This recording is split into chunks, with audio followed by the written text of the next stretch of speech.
आज आपण विदर्भ स्तरीय स्त्री मुक्ती परिषदेच्या कार्यक्रमात आपण सगळ्याजण एकत्रित आलेलो आहोत. आम्ही सगळेजण एकत्रित आलेलो आहोत. 1975 वर्ष हे युनोनी आंतरराष्ट्रीय स्त्री वर्ष जाहीर केलं. त्याला 2025ला 50 वर्ष पूर्ण होतात.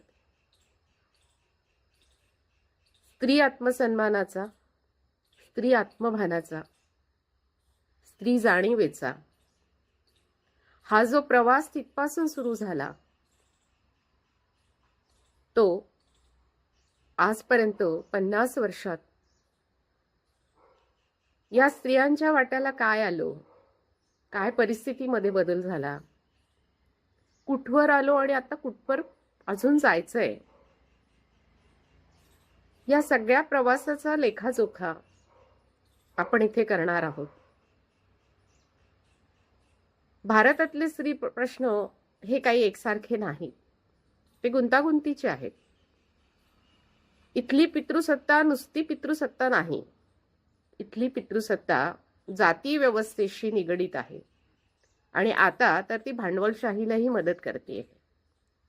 म्हणजे जात, पितृसत्ता आणि भांडवलशाही अशा तिन्ही साखळ्या स्त्रियांना बंदिस्त करू पाहतात आहेत, वापरत आहेत. स्त्रियांचे प्रश्न दिवसेंदिवस बिकट चाललेले आहेत. देशात सध्या अराजकता निर्माण झालेली आहे. अभिव्यक्ती स्वातंत्र्याची गळचेपी झालेली आहे. समतेचा प्रश्न, स्वातंत्र्याचा प्रश्न आणि बंधुतेचा पण प्रश्न उभा झालेला आहे. डॉक्टर बाबासाहेब आंबेडकरांनी दिलेलं संविधान जे समतेवर होतं, न्यायाचं होतं, जे बंधुतेवर आधारित होतं, धर्मनिरपेक्षतेवर आधारित होतं, त्याच संविधानाला नेस्तानाबूत करण्याचेही प्रयत्न याच मातीत सुरू आहेत.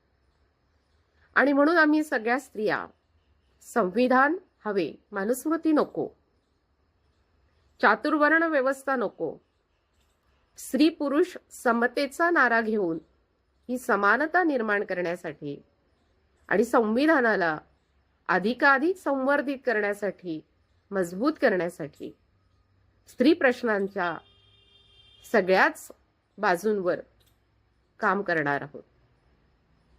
स्त्रियांना अधिकाधिक जागा करणं, जाणीवेच्या पातळीवर आणणं हे पण खूप महत्वाचं झालेलं आहे.